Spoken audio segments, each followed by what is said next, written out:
Why do I know how you feel, but others don't know how I feel how you feel?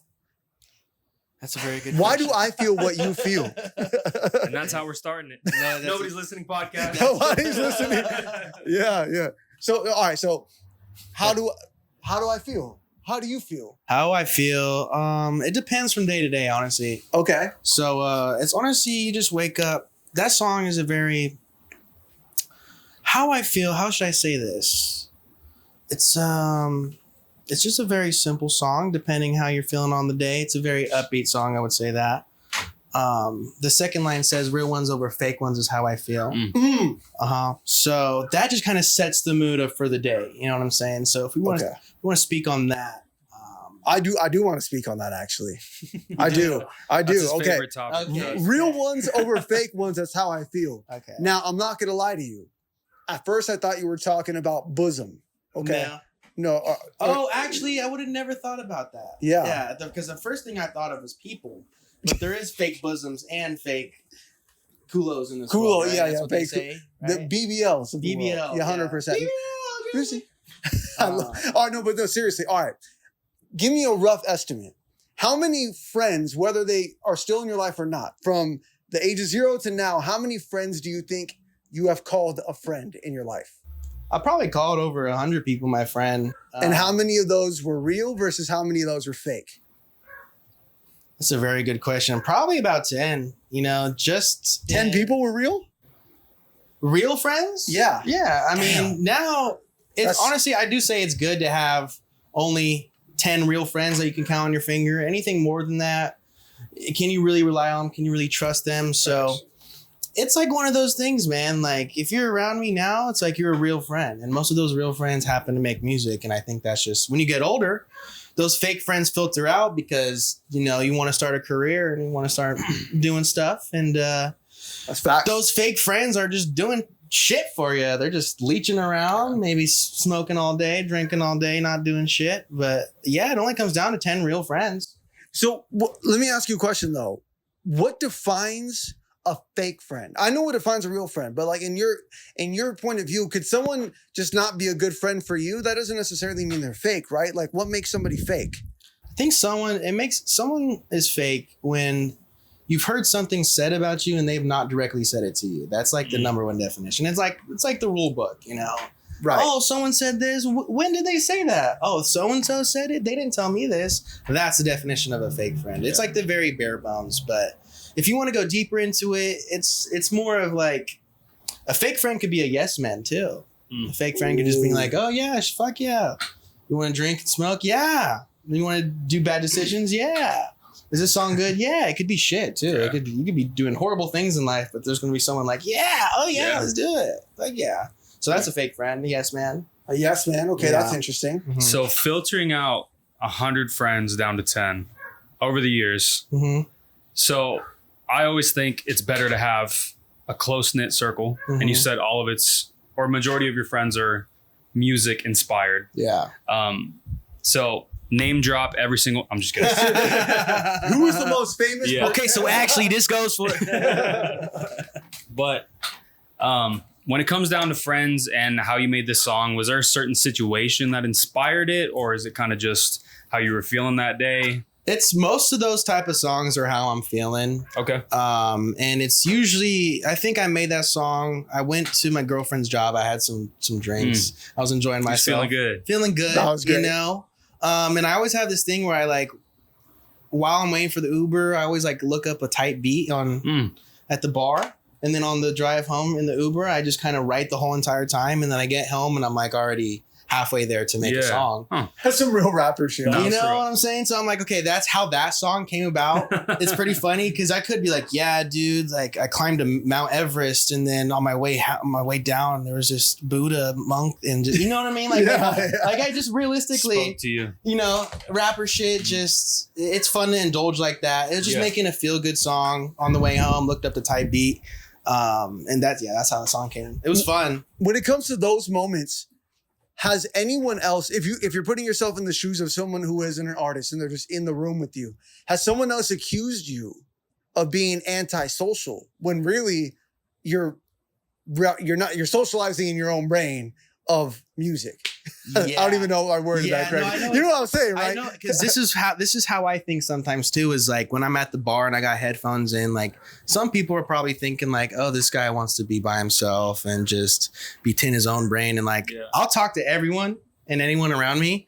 But it does look like that. It's just, I'm a very social butterfly. So even if I am kind of writing in the bar and kind of just like chopping up some bars, I'll take out my headphones and be like, hey, what's your name? Hey, Barbara, where are you from? Hey, Barbara. Cuba? Shit, how old are you? 65? And they buy me a drink. I chop it up with a random old lady. Specific, bro. Because I think I said that because it's actually happened before. It's actually happened before. Really? I was sitting there writing the song, a tight beat, and then these two old, lovely women were just like, they're like in the retirement, and they were just like linking up for like a Long Island. And then they were just getting tipsy, and then I took out my headphones. They're like, what are you doing, young man? I gave them the spiel, what I did, and they just thought it was so cool. And I was talking to them for like 2.5 hours. Damn. About random shit. Yeah. And because like music from their time is a lot different from music from our time. Right. So I'm kind of letting her know, it's like, yeah, I do a little bit of this, you know, we got to make content now as artists. And we actually, it's pretty cool though, because I did tell her I met a lot of artists through the internet, and they didn't really have that shit back then. It's like, you go to a concert. Damn, how old are these fucking? They were like 60 years old, bro. I was like, they're like 89 years old. It was like, I watched Elvis in his peak. You don't understand. That's funny, bro. So, yeah. But yeah, it's crazy. That's probably how that song came about. Okay. Probably had three Long Island iced teas with some old 65-year-olds and made such a deep song like that, just like that. Just like that. See, what I feel like what the audience doesn't know about you is that you work on so much music. Yeah. That is your stories. Like I know you know the motivation behind your songs, but the stories of when, you probably don't know. No, right? that song, I just released it. Let's say, I think it was off your album Stainless, right? Off the album Stainless. I just released that a month ago, right? Apple Music, Spotify, Apple Music, Spotify, everywhere. Very easy to find. Just look up TCB Stainless. But when I made that song, I think I made it like 2, maybe 3 years ago. Yeah. So it's like, to ask when I exactly had the mindset, I couldn't tell you. If I only made 2 songs a year, I'd be like, oh yeah, I had a blueberry cheesecake that night and I went to the studio. No, I make a song every day, every other day. So it's just like, okay, I like this song. It's a short song too. So it's kind of like chop it up, put it up. But some of the newer stuff or longer songs, I obviously have like an agenda behind it, or I have a girl or a memory that sparked it. So, but yeah, some of these, I work on so much music that it's hard to pinpoint when I make stuff, when it's going to get released, and if it'll get released. Like there's songs I have with Zay that are pretty much mastered and ready to go, but we're kind of picky. I'm waiting on every single one of them. Little tweaks. It's just because it's tweaks, and also once it's done, like we're waiting for the perfect moment to drop it. So it's kind of just stuff like that when I release music. It's like, okay, is it cool for the time being? Does it sound good? When did I make it? I don't know. Is it mastered? Oh, it is? All right, sweet. Let's release it. And then up to interpretation for the viewers. Yeah, facts. 100%.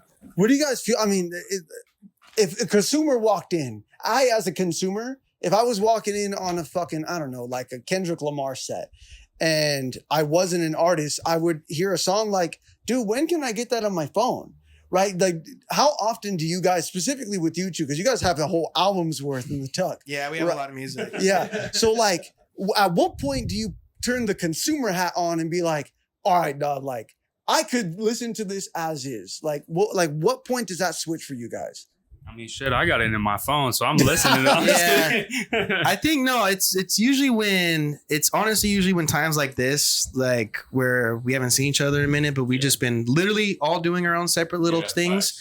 Right. And then with artist friends too, it's like you link up and it's like you have new exciting stuff to share. And also you guys have caught up on everything because you guys have all been doing A, B, and C, like your life, your career, and music, but it's not always music.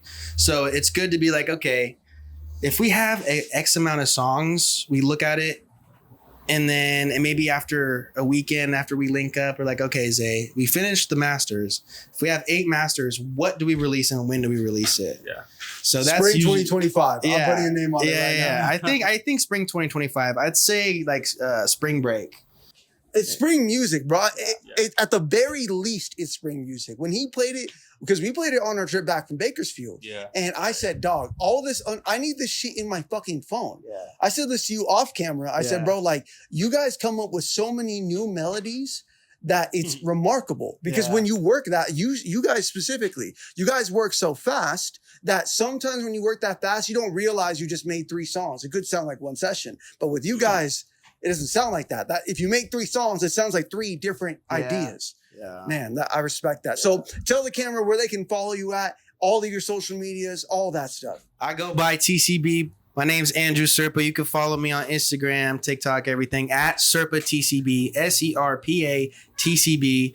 Look up my music, Apple Music, Spotify, YouTube, TCB. My latest album is called Stainless. You can find it everywhere. And we got new music on the way from these lovely fellows. Hopefully I got an album or something in the works with them. I got some of his stuff on my phone, and I got some of his stuff. Obviously, you guys know. Yes, so, yeah. Thank you very much. TCB, baby. Thank you guys tuning in thank you guys for tuning in to Nobody's Listening. Remember, when you think nobody's listening, somebody is.